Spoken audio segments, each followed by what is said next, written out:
the Alex Jones Show and you're informed. What would you advise people to do if this happens again?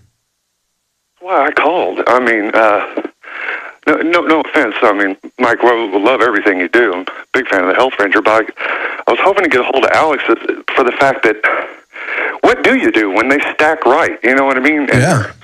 And they're prepped to come into the home. There's no negotiating with us. Trust me.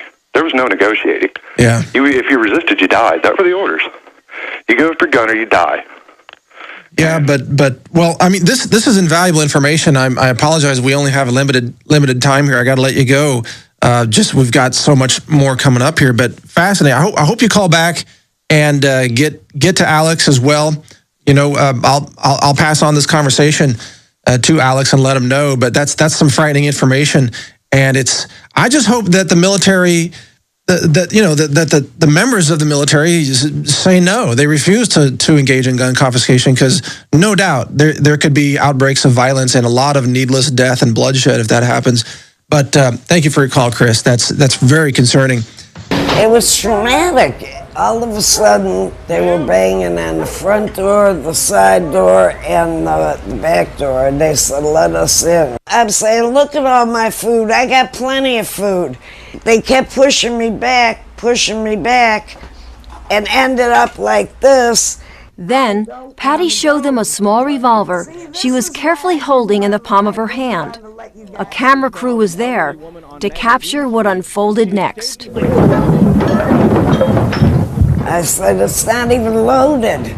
And I dropped it on the floor. You got a gun. Well, they punched me in the face. Look at my black and blue marks. Look at...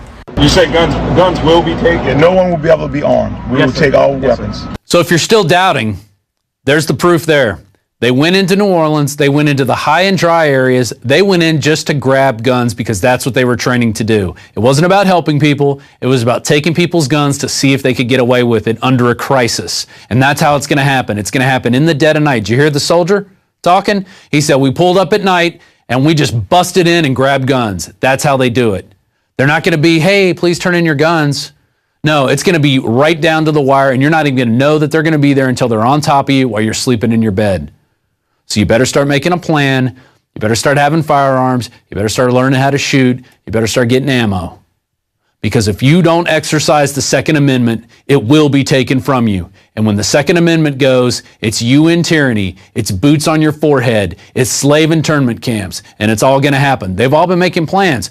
Remember in early July 6th, we had the article by Paul Joseph Watson. Army manual outlines plans to kill rioters and demonstrators in America. Newly leaked U.S. Army military police training manual for civil disturbance operations, that means here in the United States, outlines how military assets will be used domestically to quell riots, confiscate firearms, and even kill Americans on soil during mass civil unrest. Warning shots will not be fired.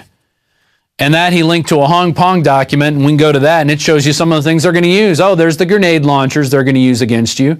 There's the little round that they're going to put in there as they shoot at you. Okay? That's what it's all about. It's all about you. It's all about them creating the crisis. And then they come at you and take your guns because the crisis has been created. It's unfolding right now. Okay? The economy is going down the tubes. Everywhere in Austin, they have these free or so-called free money title loans things where they give you free money or so-called, but then they come and take your property. Those only happen when there's a bad economy and when people don't have jobs. And they're springing up everywhere like weeds. Okay, and they're brand new and they're painted and they just, boom, they pop up. There's 5 of them right around my house. And I live in a pretty decent area of town. But it just says everybody's hurting. And when people start hurting, people start doing crazy things. Just like Gerald Celente says, when they lose everything, they lose it.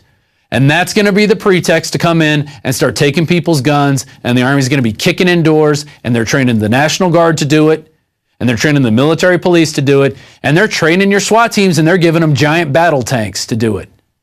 It's all coming down. One more article I want to get to. Army Corps trained soldiers to confiscate constitutionally protected firearms. That was from Kurt Nimmo the same day we released the other one, right? And we got that from the guys over at Hong Kong. Dan Fight sent that to us. And In addition to revealing how federal government and Pentagon will respond to civil disturbances in violation of the 1878 Posse Comitatus Act, the United States Military Police Schools Civil Disturbance Operations document instructs how military will confiscate Americans' weapons from American citizens. I'm sorry I'm not reading everything eloquent right off a teleprompter, but I'm scared. This is scary information. You need to get this out to everybody you know right now. It's all there. You could go check out the headline. We gave you the headlines. Go read the articles. Go to the links. Go read this document right here. Here it is. It says it in plain English. The United States Program for General and Complete Disarmament in a Peaceful World. It's all right there. You better get this information out. Don't waste any more time. You better get some guns. You better get a plan. You better learn how to shoot. Don't waste this time now that we have, because it is precious and the time is running short.